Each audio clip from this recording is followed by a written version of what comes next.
The story of our time is the rot of the Republican Party. Its inability to stand up, not for decency. That's what it would have been to walk away from Trump after the Access Hollywood tape. Not for racial equality. That's what it would have been if they walked away from him after the good people on both sides of a KKK rally. Not for anti-corruption. That's what it would have been if they'd refused to meet with him at his hotel in Washington, D.C. But for anti-authoritarianism. I'm John Heilemann, and this week on Hell and High Water, I talk with my longtime buddy and TV bestie, Nicolle Wallace, former White House communications director under George W. Bush, and the current host of the runaway sensation, Deadline White House, on MSNBC. We talk about the January 6th committee and the battle to save our democracy, the crisis on the Supreme Court caused by Ginny Thomas, the wife of Justice Clarence Thomas, by urging then White House Chief of Staff Mark Meadows to overturn Joe Biden's victory on January 6th, the increasing pressure on Attorney General Merrick Garland to pursue criminal charges against Donald Trump, how George Bush's response to 9/11 compares to President Zelensky's current performance on the world stage, what Nicolle Wallace calls the new axis of evil between Trump, Tucker Carlson, and Vladimir Putin, and Nicolle's contentious on-air exchange with former New Jersey Governor Christie, and also, finally, Joe Biden's slumping approval ratings, despite the fact that he seems to be doing a pretty decent job. Hope you enjoy it. So, you mentioned, that Zelensky, invoked he invoked Pearl Harbor and 9/11. I want to take you back. We've on the previous episodes of this podcast, we've discussed your history. We talked about your youth and your drift away from journalism and into politics, and then your drift back into journalism, which you're doing now. We've talked about why you were a Republican. I want to very precisely ask you to just reflect on it, because we never really talked about this. I may have heard you talked about it at some point, or maybe we've talked about it. But I want to play. If you think about the way in which a leader meets a moment of crisis, the closest thing I've seen, and my listeners are going to hate me for saying this, but when I went back and looked at this, it still gives me chills. To see your former boss George W. Bush down at ground zero after 9/11, and that moment was, again, perfection as a moment in politics, as a moment of communication. So I want to play that, and I want to take you back and ask you to kind of reminisce a little bit about not reminisce, it sounds too positive, but just talk about what those days were like after 9/11 and what led up to this moment of George W. Bush on the pile. Let's play that. I want you all to know that America today is on bended knee in prayer for the people whose lives were lost here, for the workers who work here, for the families who mourn. This nation stands with the good people of New York City and New Jersey and Connecticut as we mourn the loss of thousands of our citizens. I can hear you.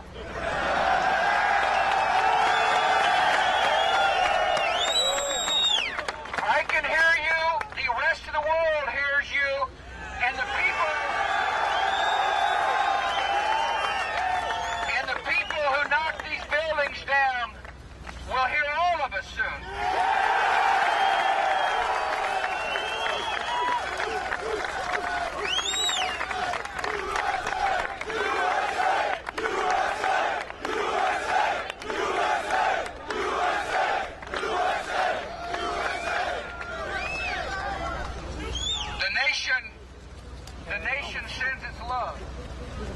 And compassion to everybody who is here. Thank you for your hard work. Thank you for making the nation proud. And may God bless America.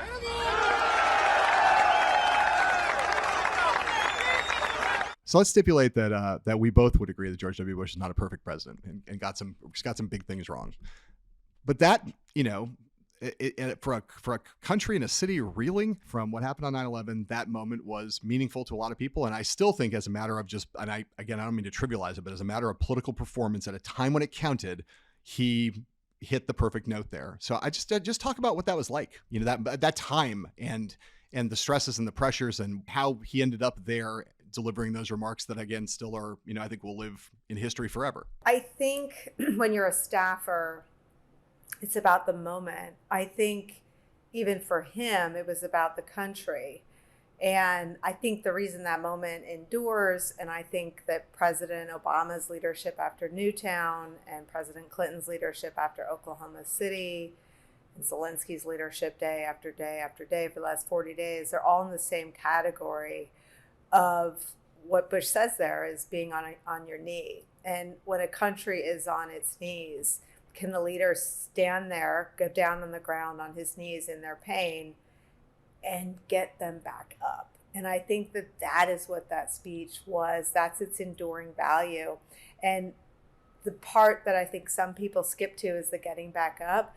But the reason that speech is still played and examined, in this instance, mostly by people who weren't fans of much of the rest of, or the everything that led up to of the Bush years, and I'm obviously not in that category, is because it's not because of the getting back up, right? We'll debate the ways that the country got back up with the wars in Afghanistan and Iraq, the policies, many of which were continued by the Obama presidency, but the way he got down on the country's knees, on New York's knees, on the crumbled, iron of the World Trade Center with them. But I think as Zelensky, when we're talking about Zelensky, as Zelensky shows, it's Zelensky had this line in that address where he says, what is the purpose of life if you can't stop death? And I think it's balancing, sort of sitting in the pain and the trauma of the assault, of the attack from an evil force. In Bush's case, it was Al-Qaeda, bin Laden. But getting the sort of standing back upright is what, I think you and I do what we do to study how people get back up after they're hit. And it ends up wrapped in policy and politics. In the election that came after that, the midterms were this one example of midterm history defying the history of a president's party. And it's about asking these questions of how do you want to get back up? What do you do when you're knocked down? So the thing about 9/11 is it guts me just as much now. I mean, I cannot walk around Lower Manhattan without crying. And I anchored the anniversary this year with Brian Williams and cried through the whole thing. And I have a 10-year-old now who wants to understand it. And it just undoes me. And I think maybe that's part of getting older. Things get mushier and they get grayer and they feel sadder. But I think I feel proud to have worked for him on that day. I was back in the White House working on the that was an incredibly intense period of time, obviously, and we were all told to go back to our offices as soon as we were allowed in. That was Bush's belief that we stood up to terrorists by going back to work. But we were rushed out for false alarms, once a week, I think, for several weeks after. And Reagan is right there, so anytime a plane was sort of off course, but it's still a really harrowing time. I think what Bush would say, though, is that that was never about him. And Sure. Even the pitch is still sort of studied around the 20-year anniversary. A lot of Bush's speeches and actions, it was all about getting the country back on its feet. But do you remember on that day, you said you were back in the White House, do you remember watching that on live TV? Yeah, I mean, I interviewed Elizabeth Buemiller around the anniversary.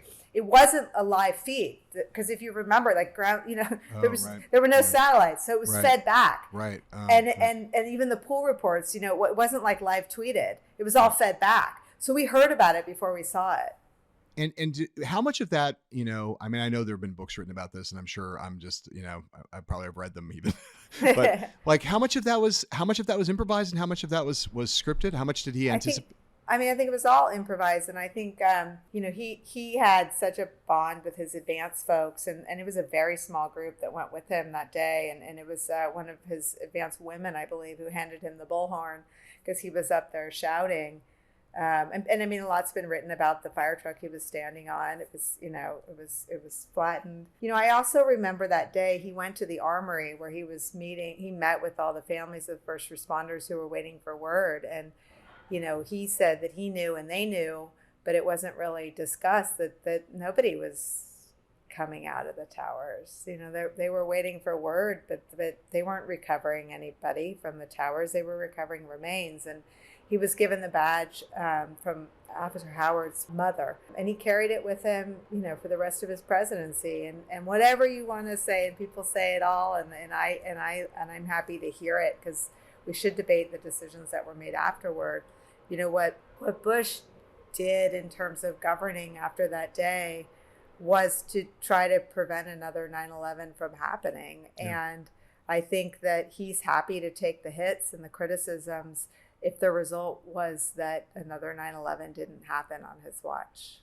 So, because we've talked about in the past, your trajectory through your Republicanism to where you are now, and what the changes were in the party and in yourself, that led you to not be what you once were in that sense, certainly not a professional Republican and not really even a Republican anymore.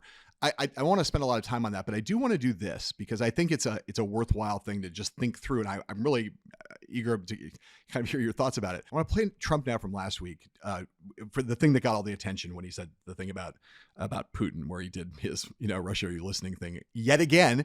And he is an ex-president now. He's not a current president.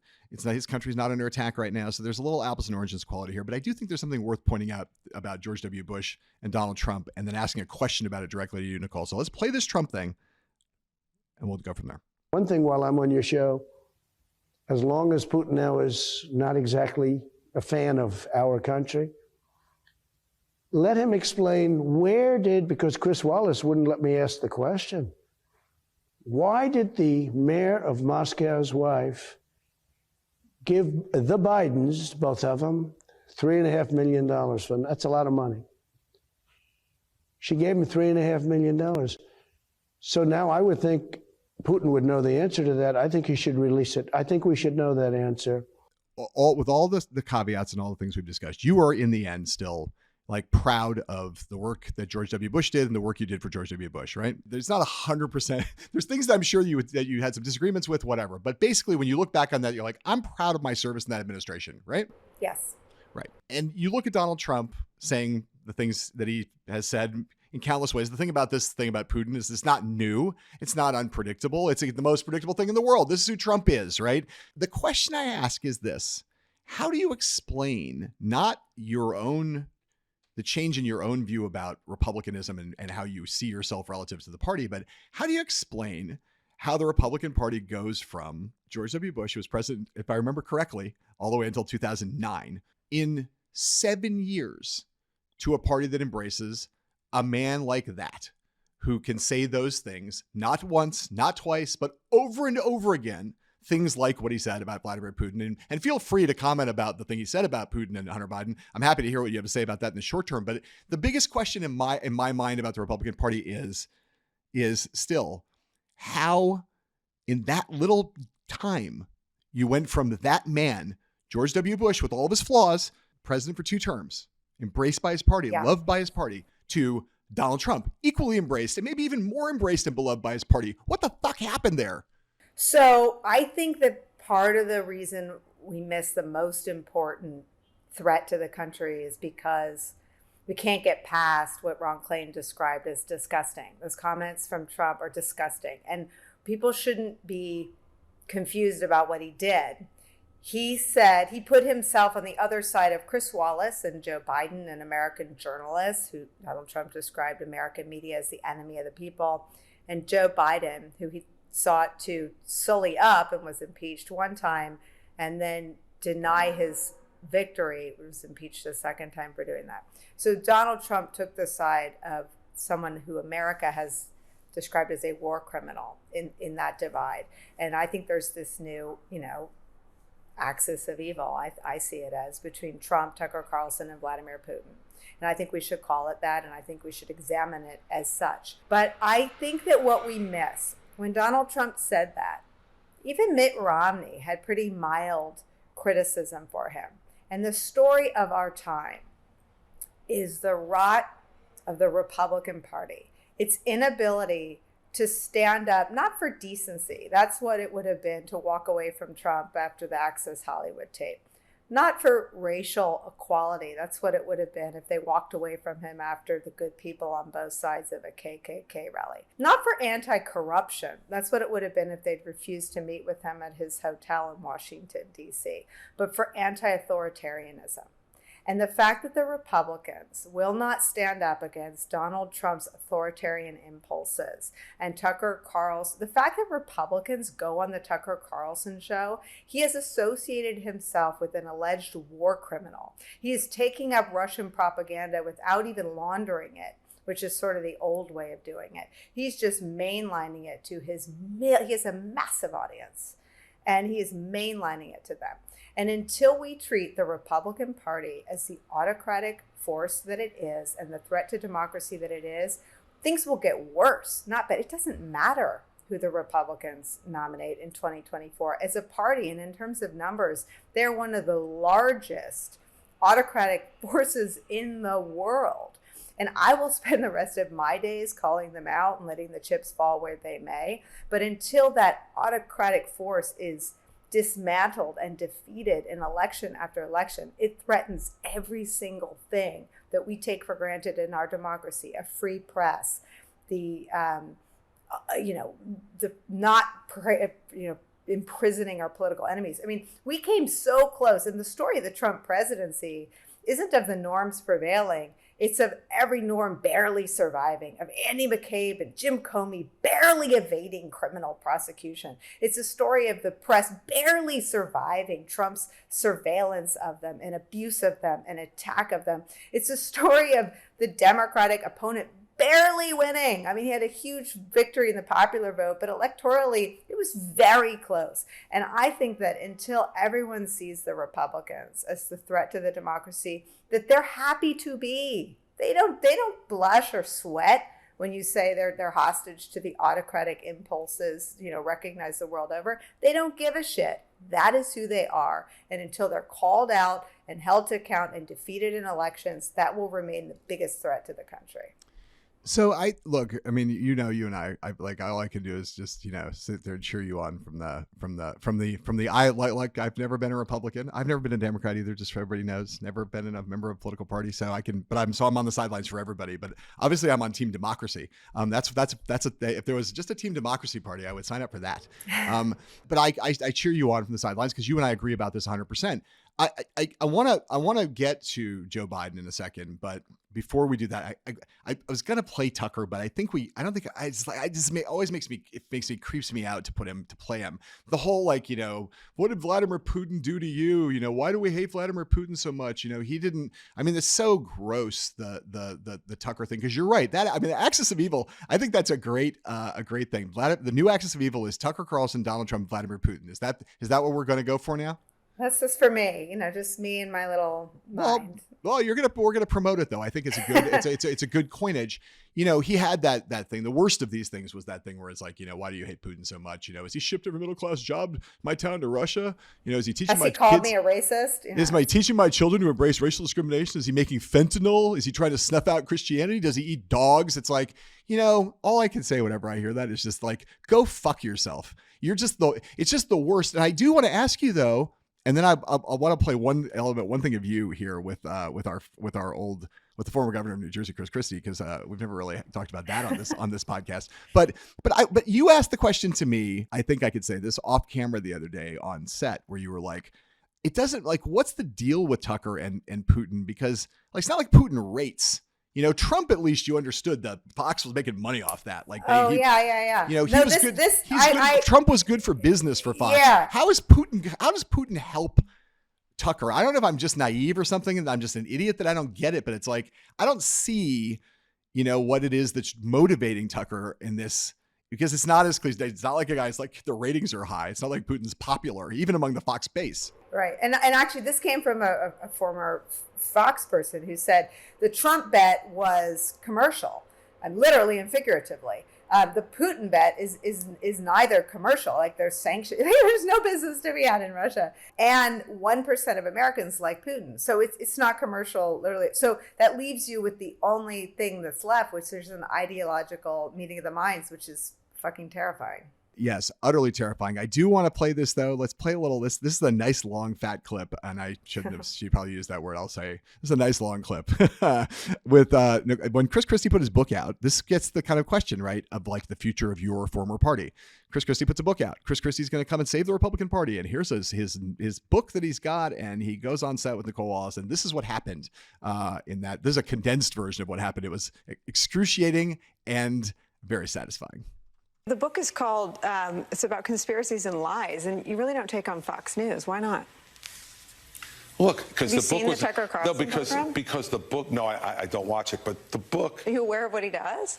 Not really. I don't pay a lot of attention to it. It's a book with truth deniers, conspiracy theorists on the cover, and you attack CNN and the New York Times and MSNBC and not Fox. But excuse me, I don't attack them as conspiracy theorists or truth deniers. I talk about bias. And is bias more dangerous to the country than conspiracy theorists? No, but that's the third section of the book. Do you think that Fox News in prime time is good for the country or bad? Listen, there are shows that I like in Fox News, and there's shows that I don't like. Like there are shows that I like here, and I don't like. Are you afraid to question the purveyors of conspiracy theories and lies? By the way, but that's your opinion. You're welcome to your opinion, like everybody else in this country is welcome to your opinion.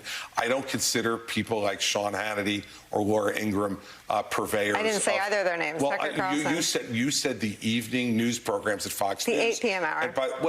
And as I told you, I don't watch the show. What was your reaction in the moment to that?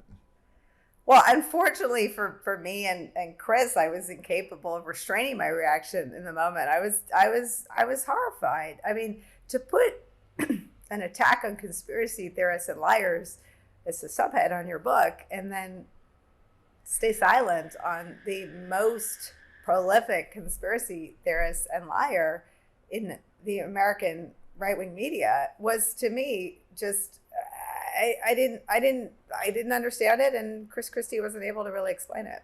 I thought it was like, I mean, I said it was satisfying, and a lot of people cheered to see you, to point out the logical inconsistencies and really to point out how cowardly he was being, and listening to him try to sort of dodge and parse and prevaricate through. And it was like, okay, yeah, man, she's holding him to account. And that was great. I agreed with that.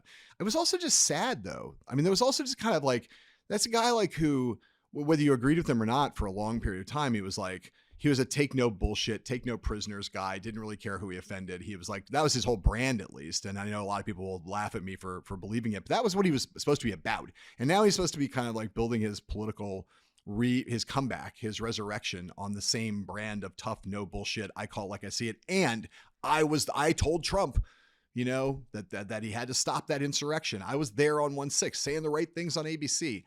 And then like to hear him answering these questions you were asking in that evasive, kind of pathetic way, it just made me sort of sad. Like if Chris Christie's not gonna be the guy who tries in vain, I would say, to save the Republican Party, who is? I mean, it's just pathetic, I thought. But I think that's the wrong question. The Republican Party doesn't want to be saved. And so I think that... But you agree with me it was pathetic? It was kind of sad, right? It was really...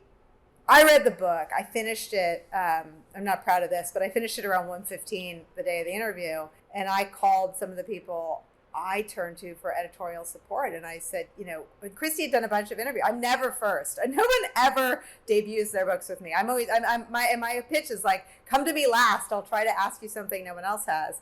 So I think I was like the third or fourth person to interview him.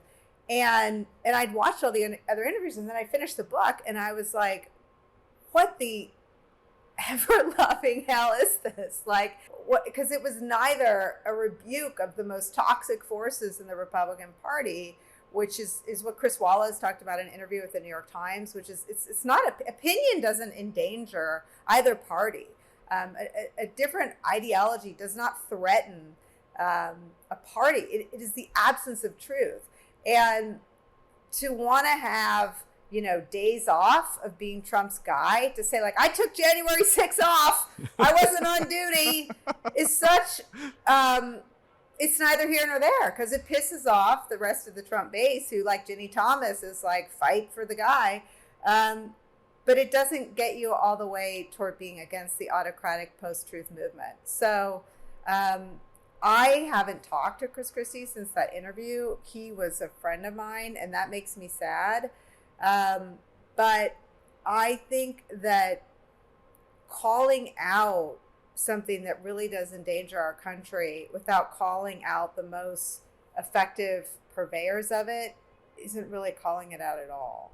I am increasingly convinced that, and I think if you were a believer in Chris Christie, let's just stipulate this. If you believed in Chris Christie, if you were the kind of person who thought that he at least was that he had some kind of backbone and some kind of intellectual consistency, I think you would have had to watch that interview and be saddened by it. I think if you were a believer in him, if you were someone who always thought he was full of shit, you just thought that was a kind of confirmation of it. I was and remain sad by it.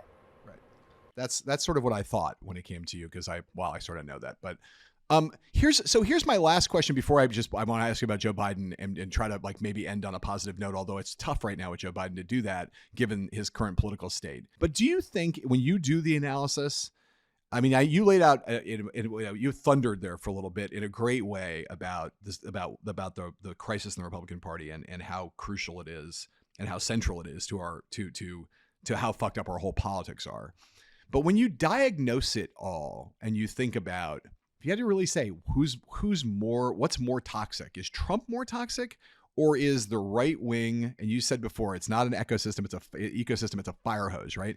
And it's more than a fire hose. It's actually like it's some kind of incredible groundwater system because it's everywhere. You know, it's a fire hose in certain places, but it's also it's out there everywhere in the grass, Nicolle, right? It's like the stuff we see is terrible on Fox News and other Sinclair and Newsmax and all these places, but it's the 4chan and 8chan and these corners of Facebook that we never see. It's the biggest news source in America. And you go out in the country and there are lots of people who are getting all their news from right-wing Facebook. That whole ecosystem, I'm ready to maybe argue that is more toxic and more problematic for the health of the Republican Party and the health of the Republic than even Trump, more toxic than Trump. And there's not much I say. Very, very, very few things I would put in the category of more toxic than Donald Trump. But I think I might make that claim. What do you think? Yeah, and I think what you miss, because especially if you're in our business and you're gathering news as quickly as you can, you look at their news sources. But the thing is, the Trump bubble, they were communicating, like you said, on Facebook. They send emails to each other. Trump still texts them every day for money. So there's a constant inundation of inputs that are sort of not off the books, but not really analyzed. And what's always amazed me about the Democratic Party, and I'm not a member of either party, I will vote for the party that maintains our democratic norms, and it's never been hard for me. I gladly voted for Hillary Clinton. I would have voted for Bernie Sanders if he were the alternative to Trump. I'm glad he wasn't. I'm glad it was Joe Biden. But there's nothing, the right doesn't have any moral underpinnings or ability to defend or care or nurture our democracy, and the left doesn't have the sort of clause to defend it.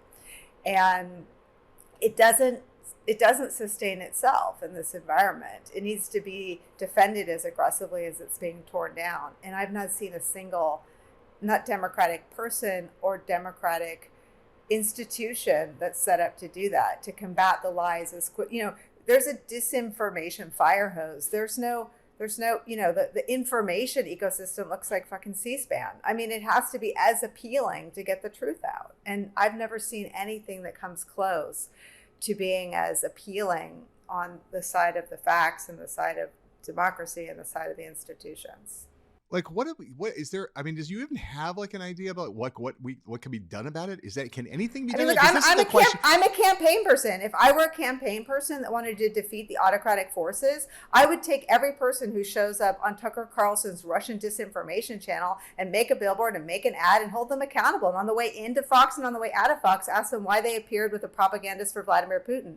But there's no political apparatus on the left to take the tactics of the right and hold accountable people doing the bidding of Vladimir Putin. Okay. So here's someone not doing the bidding of Vladimir Putin. Here's Joe Biden, who I think we can close with a little discussion of. Let's just play. Joe Biden gave this speech in Warsaw on a Saturday a couple weeks ago. It's a speech that a lot of people loved. Some people didn't love, but was a very striking speech and given with a lot of energy. And it was at a key moment in history. And I want to play it, and then we can talk about the Biden presidency in our final minutes here. A dictator bent on rebuilding an empire will never erase a people's love for liberty. Brutality will never grind down their will to be free. Ukraine will never be a victory for Russia, for free people refused to live in a world of hopelessness and darkness. We will have a different future, a brighter future, rooted in democracy and principle, hope and light, of decency and dignity, of freedom and possibilities. For God's sake, this man cannot remain in power. So there was that speech, Nicolle. Biden gave that speech. You know, all the focus was on this man cannot remain in power. Was that a gaffe? Was that not a gaffe? But everybody looked at Biden giving that speech and saw, I thought, well, I shouldn't say everybody. It was a strong speech. And whatever you made of the ad lib at the end, there's been a lot of praise across both parties, frankly, for Biden's leadership on Ukraine, keeping NATO together, all the stuff that's happened over these last 5 weeks. And yet, you know, we just got this last NBC News Wall Street Journal poll that's got him at 40%. And there's just an increasing sense. There's been for a while, but there's really right now this sense of like, man, we are fucked in these midterms coming up. That Joe Biden's not getting any credit. He gave a good State of the Union address. People thought it was good. He got no bounce out of that. He's been a great leader, or a very good leader, a credible leader of NATO in this moment of crisis, World War III, war in Europe, Russia invading Ukraine. Joe Biden doing a great job. Republicans say it. Democrats say it. And none of it's accruing to his political benefit. And Democrats increasingly are utterly freaked out about getting crushed in the midterms. What do you make of all that? Well, I mean, what I make of it is that perhaps the mediums are not the drivers of public opinion anymore. We're not like a presidential speech away from turning around your fortunes in the polls.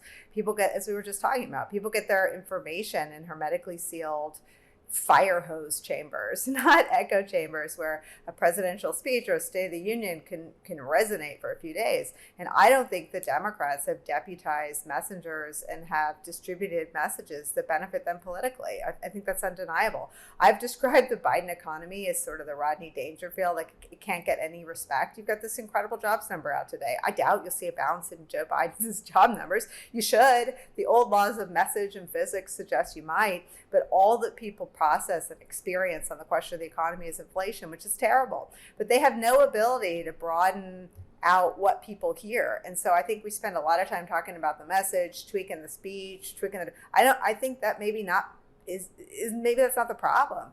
Maybe it's what people are hearing. And, you know, I'm not a campaign tactician anymore, but I know that if Mark McKinnon and Matt Dowd and Ken Mehlman were on the task, they would be looking at what people are hearing. And I don't know who has those jobs in the Democratic Party, but they really, I think, need to look at what people are hearing when they're asked about the economy, what people are examining when they're evaluating his strength as a leader. I don't know from a policy, I mean, Republicans wanted to leave Afghanistan. So I don't know what the policy questions are that Democrats or Republicans think Biden got wrong. It's just this feeling and this mood. And I think they have a diminishing window of time to turn it around.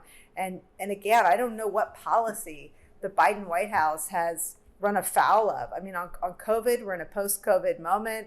On the economy, what is in their control, they seem to be proactive on. On Ukraine, he has stood with the good guys and been aggressive against the bad guys. So I don't know what the sort of message and substance problem is, but it is undeniable that there is a message delivery and a persuasion problem that the Democrats have a closing window to try to fix. Do you think Biden's been a good president? Yeah. Or how? Like, what's your assessment 1 year in? Just of, you know, I mean, we're not forgetting about messaging. Like, Joe Biden has been a good president, very good president, excellent president. Look, inflation's a huge fucking problem. It's the only thing anybody talks about in the country, basically everywhere you go. It's like, you know, and this is something that some of us warned about all along, not in a hectoring way, but just like, guys, you know, once you get inflation to get to a certain point, it will become the only topic of conversation because people just, you know, the economy's just, you know, with all some of the good jobs numbers you point to, Nicolle, it's like just the way people's lives are. It's like, man, when prices are rising, people get very focused on that very quickly because a lot of people, you know, it really changes their way of life when they have to pay more or dramatically more for stuff. But that is the question. That is the primary politically salient thing out there. But again, I kind of asked that question of, do you think Biden has done enough on that? And more broadly, what's your assessment of that first year of his presidency? Good, fair, middling, great? I think he's done a good job. I mean, I think when you take over the United States of America after Donald Trump ran it off the road, not just, a few times, but every frickin' day, you don't know. And you had this abbreviated transition, and the pandemic's raging and totally unpredictable. I think he's done a good job. I think we're a country in crisis. And I think if we're a country that is so mad about inflation, we don't care who our leader is, then anyone would be in trouble. But the notion that there's stuff that was on the table that he didn't do, if that's the case, I don't know what that stuff was. And I think the embargo on Russian oil was an important national security decision, and I support it. But I think a lot of people don't want, the pain, the economic despair is real. And I think Joe Biden treats it with the respect it deserves. And I think it's the crisis that it should be for American families and American life. I think that one of the hard things to sort of reconcile with is that on questions of the economy, there's not as much as a president with a good economy claims there is that they can do. And unfortunately, with a challenging economic picture, there's not as much. President can't flip a switch and fix inflation. If they could, they would. But I think it's about the country, and the country's mood may just be too sour to sort of accept the effort, and they may just be processing the results, and they may be interpreting the results at the grocery store, which is a brutal trip for anybody, or the gas station, which is equally brutal. But if they're going to examine the policy questions, I don't know how many of the policy questions Joe Biden has sort of taken that land him outside the mainstream of the American public on anything. All right. What do you think? I think it's been just an incredibly, what do I think of Joe Biden's presidency? I think it's been I agree with you. I think it's been a very hard time to be president, but I do think that there's such a long conversation. I think there've been a variety of there's been a lack of political focus in certain areas. And you and I have talked a lot about the voting rights thing. I think, some of the things, if I were them, that I'd be most worried about is the collapse in their support among Black voters, which has been really quite stunning and continues in the most recent polling. I think they've made some choices that I understand them, and now trying to navigate through COVID, which has been this kind of wave after wave after wave of crisis, has made it really hard to get a clean the run for daylight. It's very hard, because every time you start to think you're going to be able to run to daylight, you get hit in the head with another COVID situation. And I think, God, it's such a complicated thing to parse what they might have done differently on COVID. But I still think that the combination of COVID and inflation has made it is very daunting political circumstances for them. Even though I think on substance they've done a fine job and been competent and so on.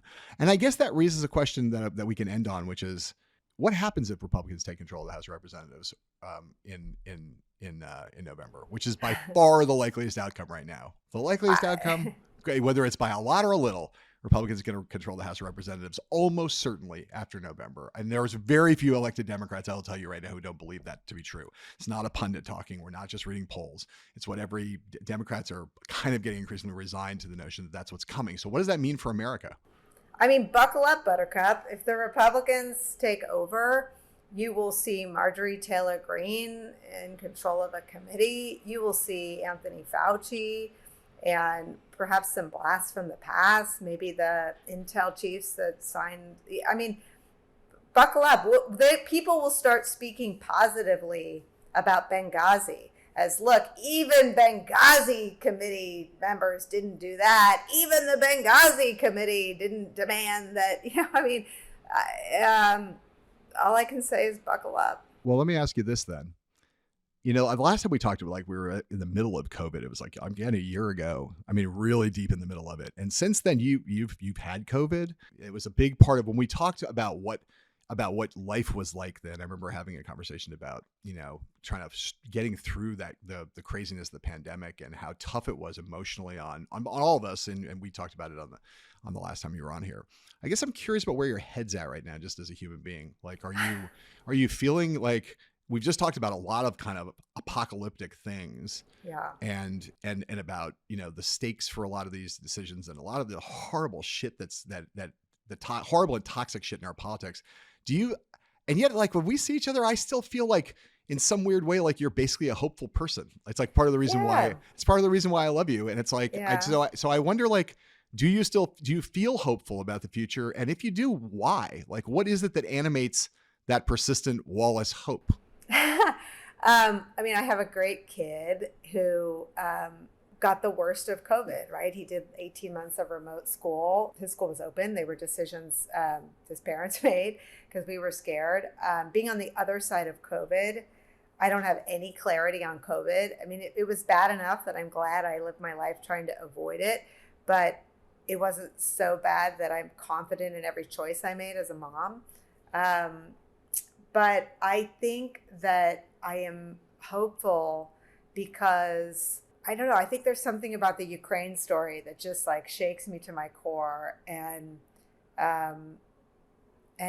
makes me grateful that we, sort of still have the safety and security that as bad as things get, there aren't bombs dropping outside of our window. And I think that there is something about connections that I'll never take for granted. I mean, mine with you, sort of, we've been through all of the iterations of our careers and sort of even through COVID, stay connected, not just work-wise, but as friends. And I think, what keeps me up at night are the reports about kids struggling. And there's reporting today about, I think 61% of teens are in some sort of despair-like situation. I mean, I really worry about kids growing up in this time of, plague and war and, how we sort of keep it honest, but not so bleak for them. And I think that should be the whole focus. And I think that, I took my kid to see 2 movies. I took him to see The Batman, which is so bleak and so dark. And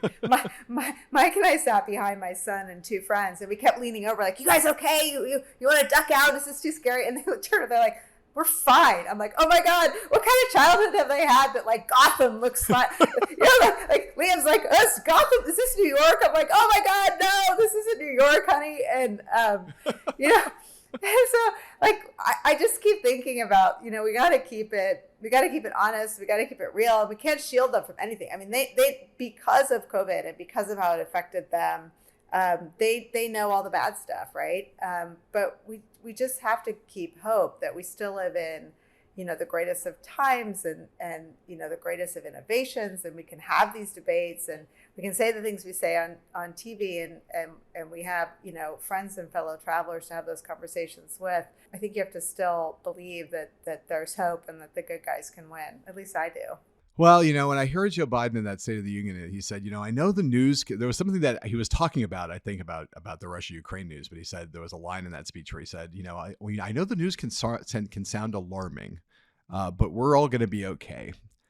And I guess I believe that, but there's a lot of times when I don't know exactly why I believe that. And I did this innate, like, congenital optimism, the pharmaceuticals I'm taking, like, I don't know, like, what it is, but somehow I kind of go, yeah, I guess we're going to be okay, even despite all evidence to the contrary. And part of the reason why I think you and I have some kind of bond here is that we sort of are like, yeah, we're going to be okay. I got to keep believing that. Even though a lot of things that come out of our mouths as we observe what's going on are like, fuck, man, this news is alarming.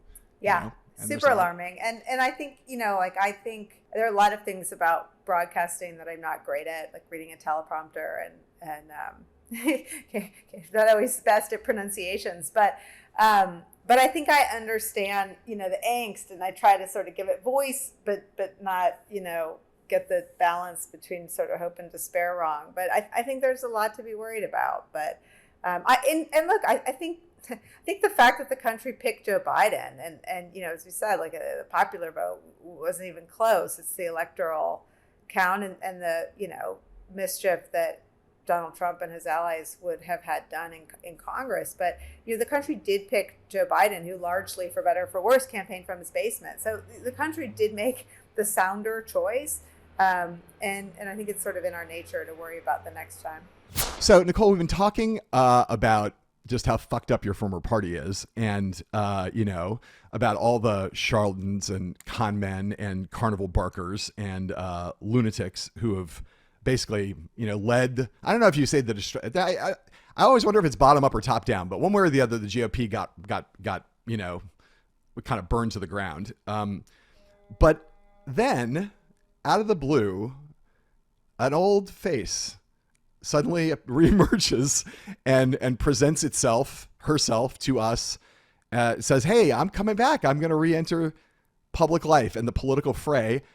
Someone well, Sarah Palin, who back on Friday said she's going to run for Don Young's open seat up in Alaska, the one congressional seat that Alaska has held. Don Young was in that seat for 49 years. Now Sarah Palin's one of 51 people trying to get it. And last night she made her first cable appearance on, of course, Fox News with, of course, Jesse Waters to talk about why she's running and stuff. And Jesse Waters is basically like, "Hey, I know there's 51 people running for this seat, but I know you're going to win because you're you.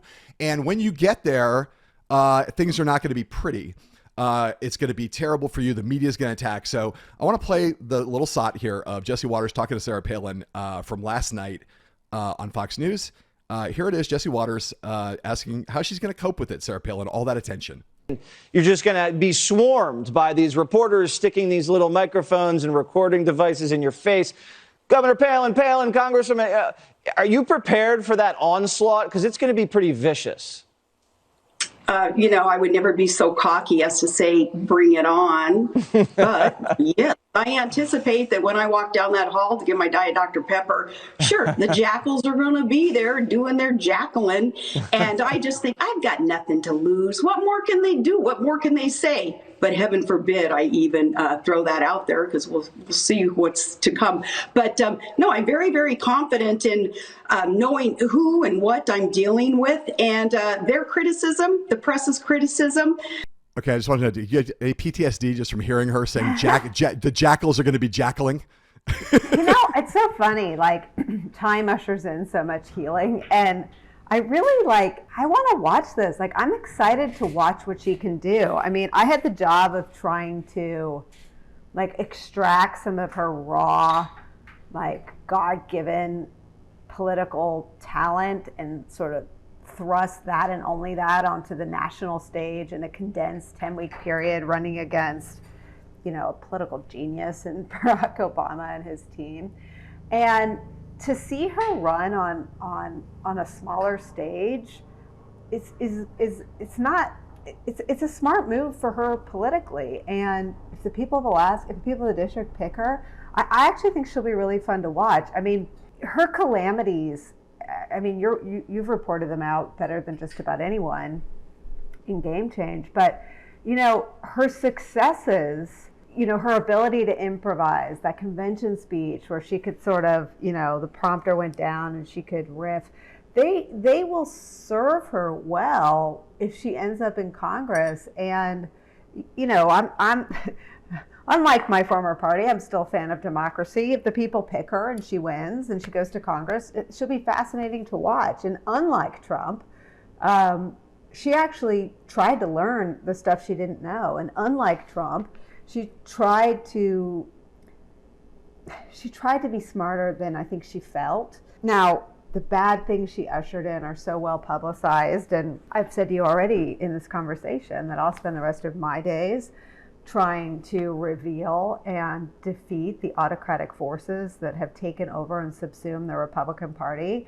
I think she's a part of that. So ideologically, I couldn't be farther apart from the woman I once championed and helped sort of survive on the ticket when John McCain picked her as his running mate. But it's just a sort of the political wonder of it all really does capture my attention.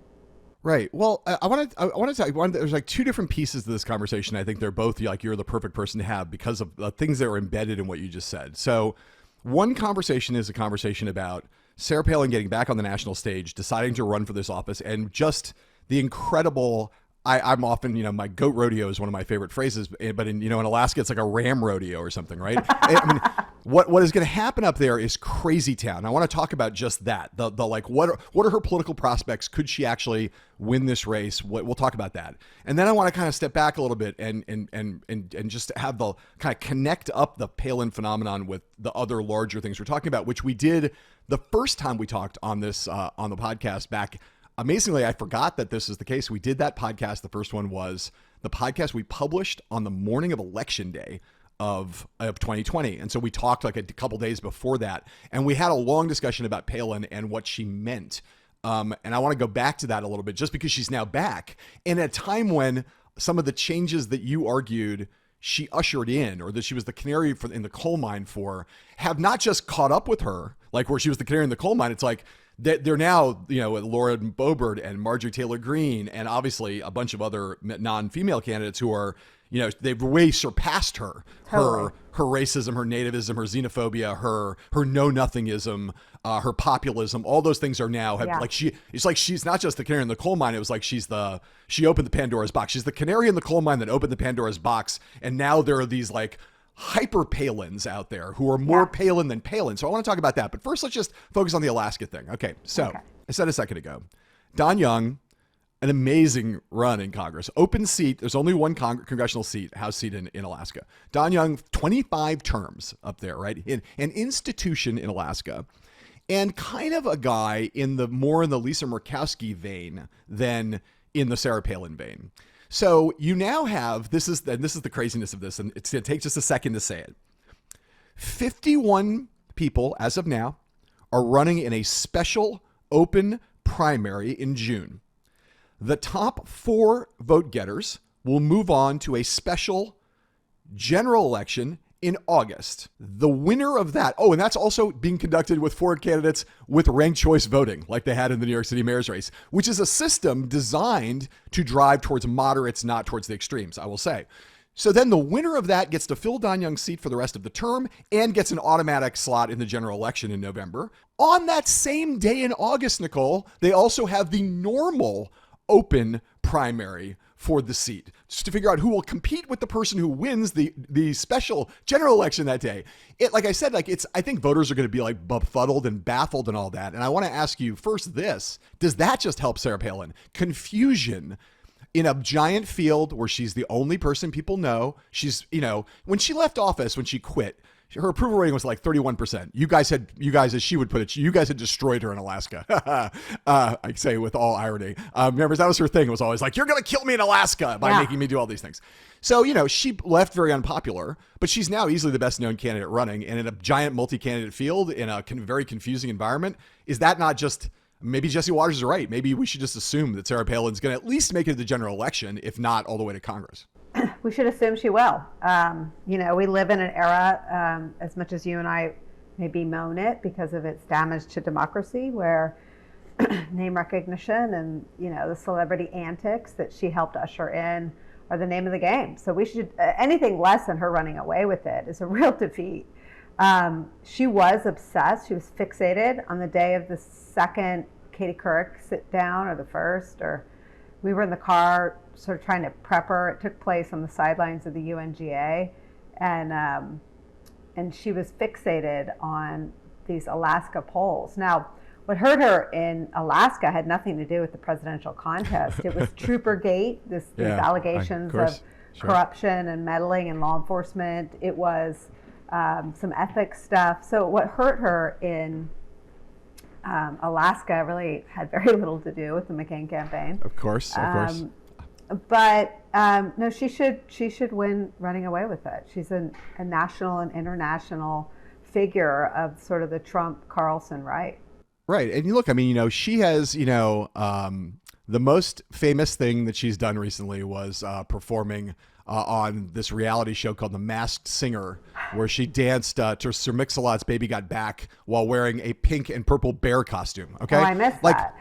Think about, your point about our carnival culture and our surreal reality show culture, like she's again pushing the limits, right? A purple and pink bear costume to Baby Got Back. That's like her main calling card now. She tries to make her look for that.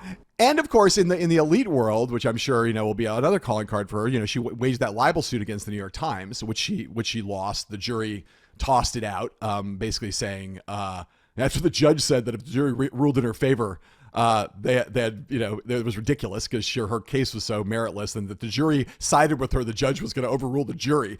So she loses this big libel case against the New Times, but presumably that will also engender some sympathy on the right for her. Like, she's fighting the good fight against the New York Times. She's dancing in a pink and purple bear costume. That's fantastic. Great. She looks like Trump.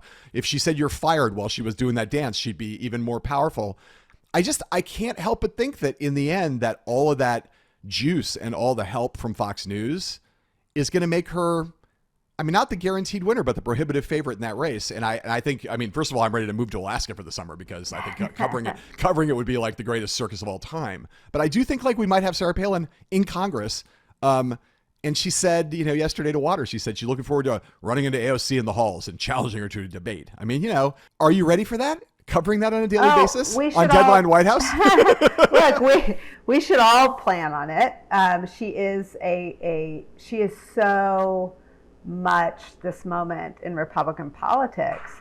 And if you look at what I think we focused on as one of the most disturbing hallmarks of the autocratic sort of fever that hasn't broken, if anything has accelerated. She wanted to give a speech on election night. She wanted to keep fighting, and the plugs were pulled in Arizona, where the victory party was. And so she is just quintessential, post-Republican, Trumpism. And the debate I'd rather see isn't really with Sarah Palin and AOC, it's with Sarah Palin and Liz Cheney. Right. Someone who thinks that the party should stand for the rule of law and the U.S. Constitution, and someone who, probably couldn't find the rule of law or the Constitution if her life depended on it.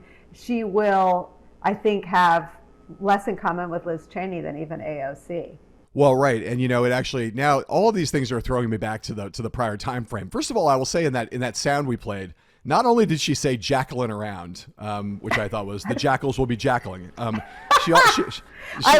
really am looking forward to the words she adds. The jackals are going to be jackling. They're doing their jackling. Yeah. She also cited, of course, she said she'd be headed to get her Diet Dr. Pepper, which another famous Palin thing that you were all too familiar with when she reduced herself down to skin and bones during the campaign by doing nothing but drinking Diet Dr. Pepper all day long and eating one bite of steak each day. Lunatic behavior that upset our friend Steve Schmidt very much. The thing that also, though, I'm reminded of that period was, and this gets to what she actually qualified for office. She will be a spectacle, and it will be in some weird ways both horrifying and amazing to cover her if she gets to Congress. But when McCain first put her on the ticket, and you guys were hiding her from the press for a period of time because you started to realize she didn't know anything about anything, there was a conversation that you had where it was one of your campaign colleagues who was like, when we put her out, we got to put her with Russert, or we got to put her with we got to put her on 60 Minutes. And you were like, your answer was like, what? Fuck no. Are you out of your mind? Just for the historical record, I've got to dig into your question a little. We were never hiding her from the press. We were trying to ensure her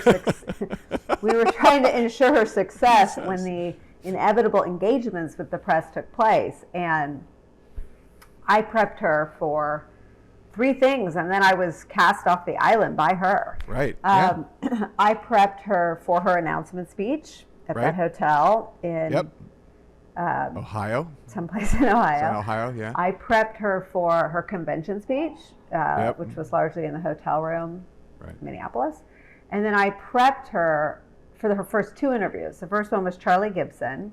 Yep. And Charlie Gibson and John Banner, his EP, flew to Alaska, and we did that interview in 4 parts, 1 in her home, 1 at her high school. She was a high school basketball star. 2 more parts, I think, in Anchorage. So they came to Wasilla to do the stuff at her house in her high school, but then there was stuff in Anchorage. They shot a rally, and they shot, it was her first trip back to Alaska after being named, and then, I don't know, something on a pipeline maybe, something outside. So I prepped her for 4 interviews, so was involved in introducing her to the country by prepping her for that interview. It was a 4-part interview with the anchor of ABC News. The next thing I prepped her for was her second interview, which was with Sean Hannity. And then the third one was part 1 of Katie Couric. And then I was no longer involved in her prep effort.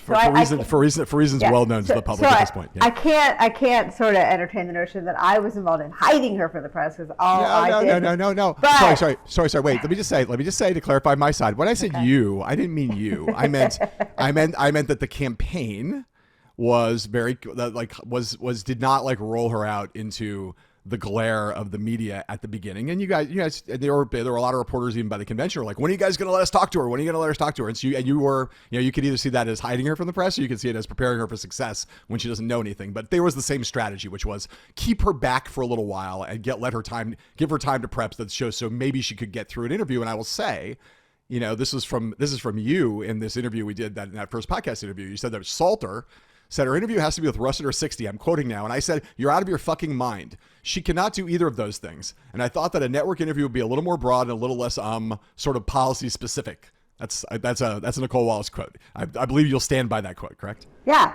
And let me the only thing I want to add here is that I was wrong. What she could have ushered in if she'd sat down with Russert is, Tim, you're everything that's wrong with American politics. Who fucking cares what my position is on NATO?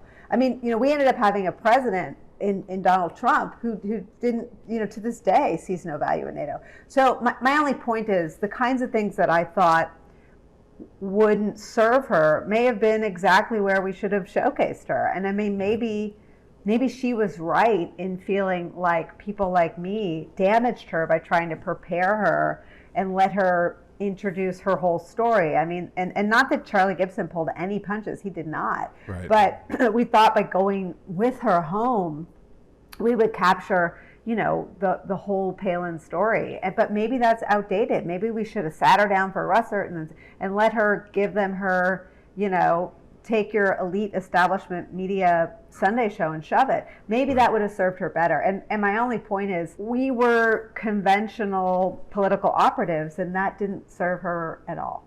Well, I mean, I would say her lack of knowledge served her, which there were going to be, you could only fight off those questions. The press was also conventional in the sense that they thought that more importantly, John McCain was conventional. Well, right. And John McCain valued those forums, and he respected and revered the format of the Sunday show, and he respected the program 60 Minutes. Right. And so we were in this conventional mindset of, if she did those things, we want her to do them the way John McCain would want them to go. And so fuck no when I said to Salter about 60 and Russert.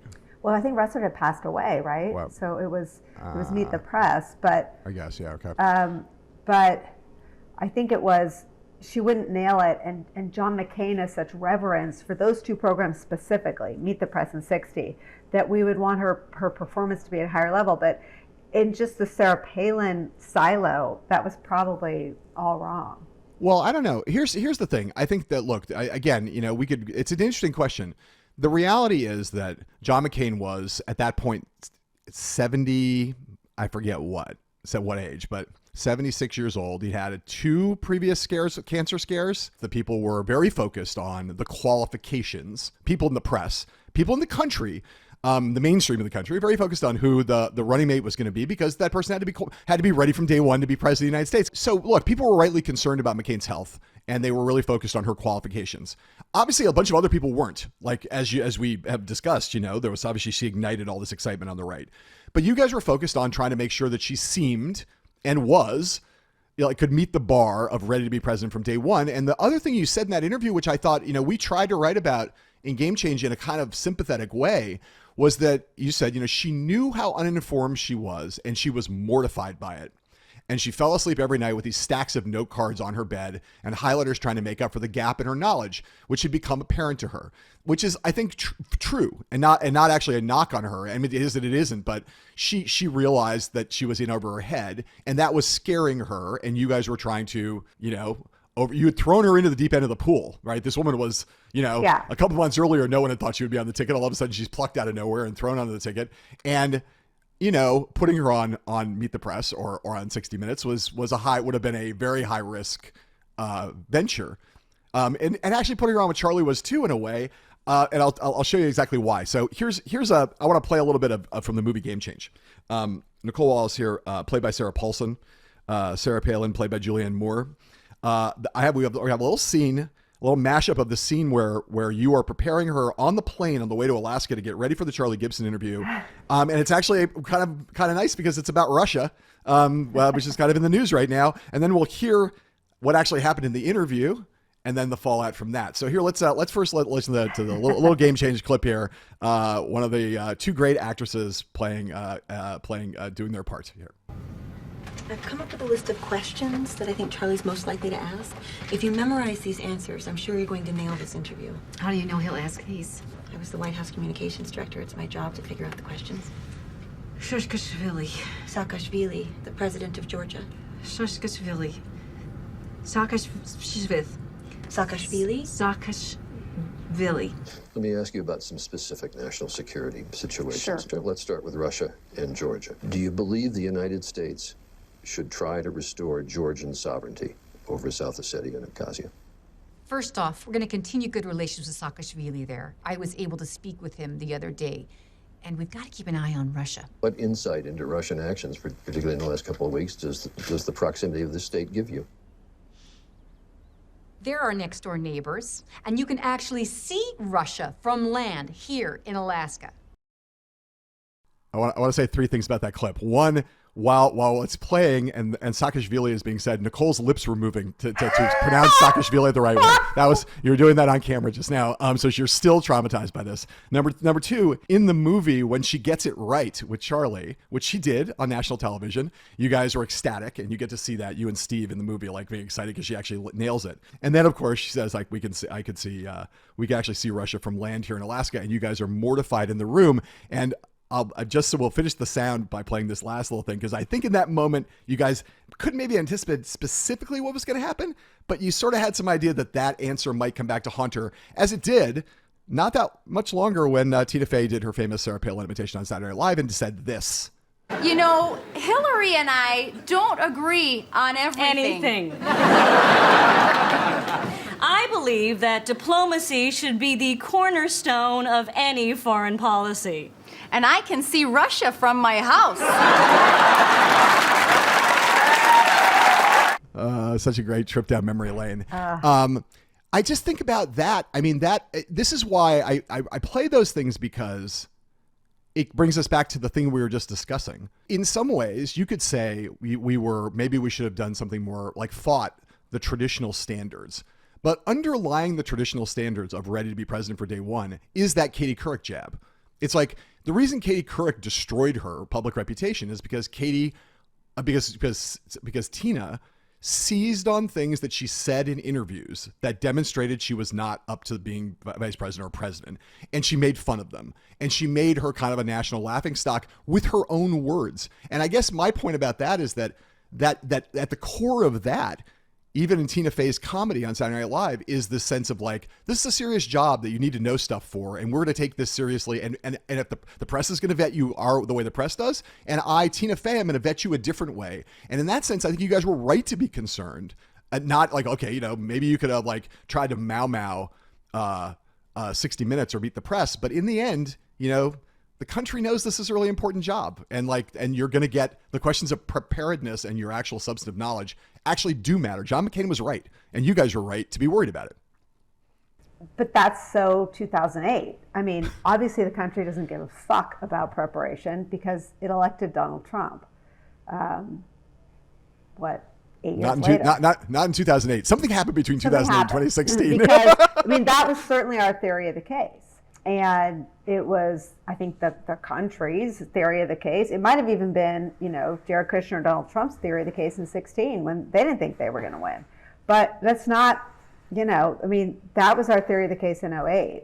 And I guess that's our defense. I mean, the only thing I would add about how aware she was of her intellectual and they weren't intellectual. She had the ability to learn and be brief. She just didn't have the time. Is that something happened, and that was no longer a prerequisite. The country elected Donald Trump in 2016, and he was very much, in the fight.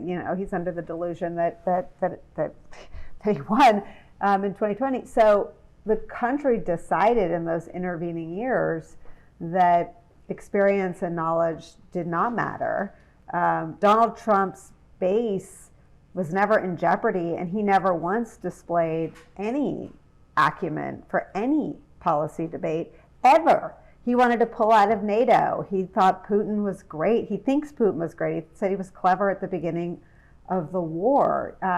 He laced racism and ineptitude and corruption into every single day as the American president. So, he changed the calculations for someone like Sarah Palin. And he made Sarah Palin possible. And I'll say this to you, not just as a member of Congress, but she should be, if he can win, she should be a viable presidential, candidate. If he can win, she should be in the conversation because she was all those things before he was. Well, we have a headline now. We have a headline coming out of this podcast. Newsbreak: Nicolle Wallace predicts Palin presidency. I don't, but I'm just saying if it's. I understand. If I understand X the then analysis. Y. Like if he can win, then she should be in the conversation. Right. I don't. And if she gets to Congress, she might be, but she might be in that conversation. But this then gets back to the thing I said that I want to hear you talk about, because it is I asserted about some things, and it's a good place for we could end this conversation about Palin with this, because it's all, we'll see what happens. But here's the most striking thing in that interview we did on the first time we did the podcast was you telling a story that I don't believe you had ever told to me previously, which is a very small category of stories about these matters, where you said this is in the period of time when Palin was palling around with terrorists and saying racist shit, basically, and that the crowds at her rallies were going nuts. And McCain was shattered by the criticism, getting phone calls from Biden and Ted Kennedy and John Lewis, and he was withering, in the face of it, just not withering towards her, but like shriveling up in under that attack. And you said you were sitting on the bus one day, and you said it was the moment sitting on the bus that the Republican Party fractured irreparably. And you came back to the point later in the interview and you said, I think, that the fracture between McCain and Palin was over racism, and that moment, was in some ways, I think you said at that point, you're like the end of the Republican Party that I believed in, and that you could like pinpoint it to a moment, right? And that was my point about Palin and it's a point you made, was a point about Palin as a canary in a coal mine, that was, or the letting the genie out of the bottle, or the Pandora's box opening, whatever. So I guess my question is this in that context. I'd love you to just, hark back to that a little bit, but also then carry forward, right? Because in this party, we said things have changed a lot between 2008 and 2016, and they've changed even more between 2016 and 2022. In this party, like Sarah Palin, compared to Lauren Boebert and Marjorie Taylor Greene and Madison Cawthorn and a bunch of these people, the stuff she did back then doesn't seem that crazy. I mean, by that standard, she's no longer the far right edge of the party. And I don't want to excuse her, but I think Danny Strong won't mind me saying, he was like that was his reaction. He was like, she's running. She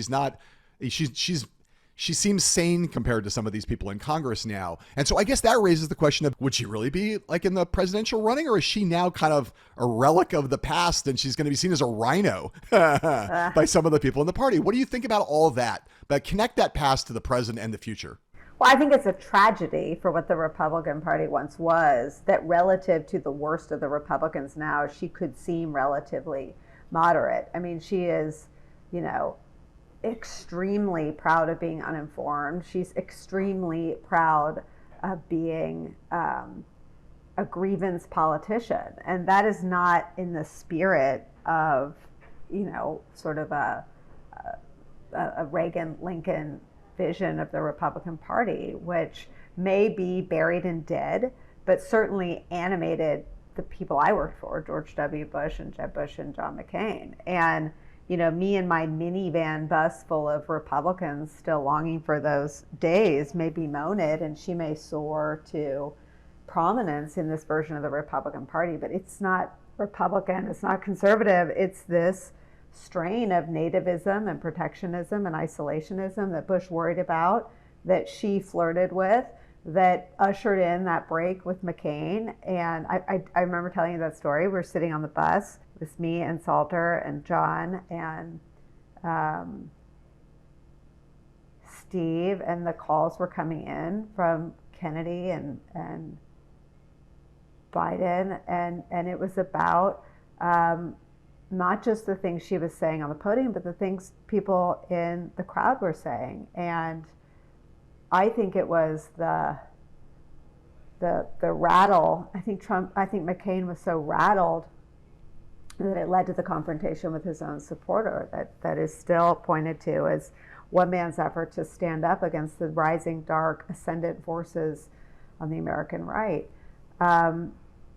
But I don't think there's anything that puts her, to the left of the crazies. I think they're all one and the same, just with different applause lines. I think she's gonna, Sarah Palin has never seemed to need a permission structure for anything, but I can't help but think, knowing her the way that I do, not probably as well as you do, although both of us I think are not exactly in her circle of intimates. I think there's some part of her that's jealous of the fact that Marjorie Taylor Greene and Lauren Boebert and people like that can get so much attention and they become stars in the Republican Party. She was a star herself. She probably wants some of that back.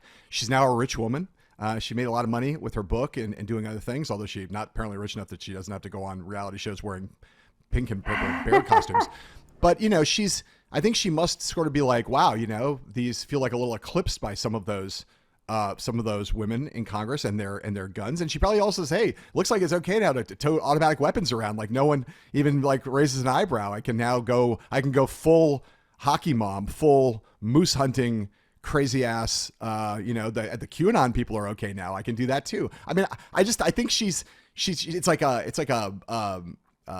iron filings to a magnet. She's like the iron filings now. Like the magnet has become the crazy right, where she's going to feel right at home, I think. Well, I think I have no idea how she feels, and I have no idea how she feels when she sees these other really extreme.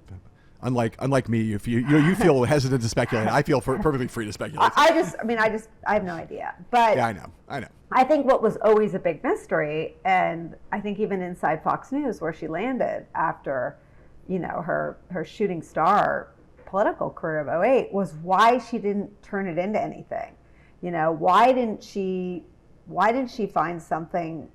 In today's Republican Party, you could move and run for Congress on the heels of that kind of flaming out. Like everything's upside down. Success is failure. Failure is success. I mean, why did it take her this long to do something with what she thought was her, stardom ruined by people like me? I mean, why are we talking about the possibility of a run against 51 other people so many years later? Why didn't she do anything with all that raw talent and the national spotlight and the huge Fox contract and why didn't she rub sticks together when there were a lot more sparks around her then? And I don't know the answer.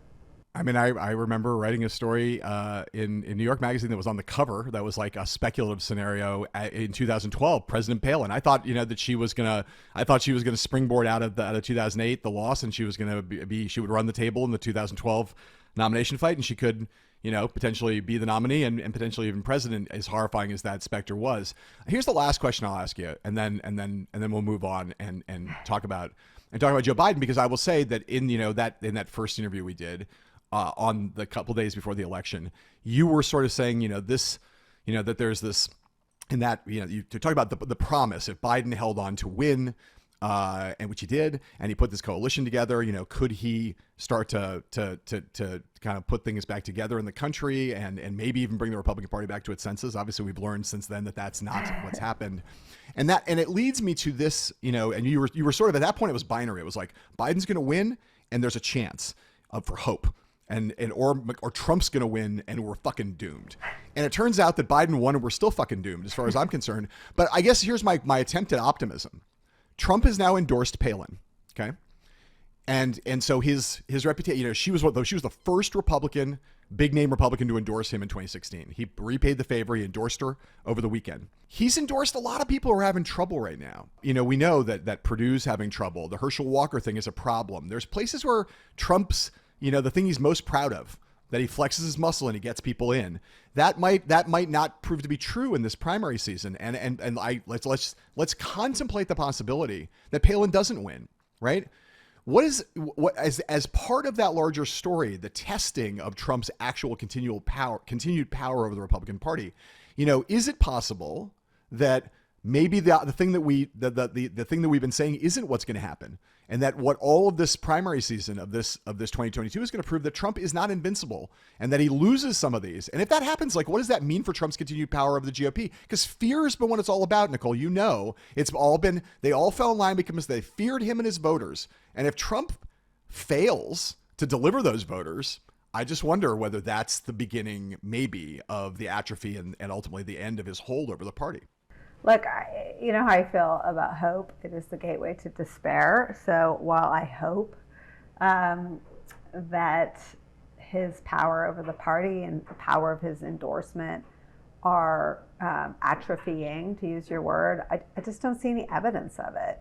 I hope that's the case. I think that is the best way. It beats any other method for getting rid of Trumpism, for him to start losing, to lose primaries, for his endorsed candidates to lose, to really root him out from the body politic. But I'll have to see more evidence. John Bolton has been doing polling since he left, his ex-national security advisor. He sees it in the polls. I look at the polls. I talk to the pollster. I don't see it. So I hope that's the case. I just haven't seen a ton of evidence of it yet. Hope is the gateway to despair. The other thing I think the thing I think also is that although it may be the gateway to despair, it's also actually the only path through despair. So it turns out that it's the only path we have. I guess I've hoped at so many points. I mean, I hoped that, I've gone back and sort of examined my predictions leading up to 2016, and a lot of them were around Megyn Kelly. We focused so much on Hillary, but when he was attacking Fox News' biggest star and talking about Megyn Kelly bleeding from every orifice, I was like, people are going to elect that guy. He's uninformed, he's corrupt, and he's disgusting, and he's a proud misogynist who grabs women between the legs and attacks Fox's biggest star. I hoped that was the country I lived in, that just they wouldn't vote for that guy, and I was wrong, and I guess it just changed my capacity to hope that we're going to rid ourselves of him. I mean, I hoped that there would be a red line. I hoped that good people on both sides of a KKK rally would push the Portmans and the Burrs and the once decent, at least fact-based Republicans away from him, and it never did. I hoped January 6th would make Mitch McConnell and Kevin McCarthy say, all right, fine, you know what, uncle, let's have a commission like the 9/11 commission. And it didn't. So I hope that something will break it. I just have been disappointed and crushed by the inability for red line after red line after red line after red line, atrocities being carried out by Donald Trump's closest friend on the world stage, Vladimir Putin, hasn't broken Tucker Carlson's fealty to Putin. I mean, I just think we have to be careful not to hope that something will change that calculation. Nicolle Wallace, I will say you can drop one last F-bomb for your fans. I would say it's fucking great to see you, Nicolle fucking Wallace. I'm not going to do it. That was low-hanging fruit. Cheap. I heard you drop a few. We're gonna have to do an F-bomb count. There were plenty. There were a few that snuck in. My son loves the clip where I forget what I said, but something about they were calling chicken shit.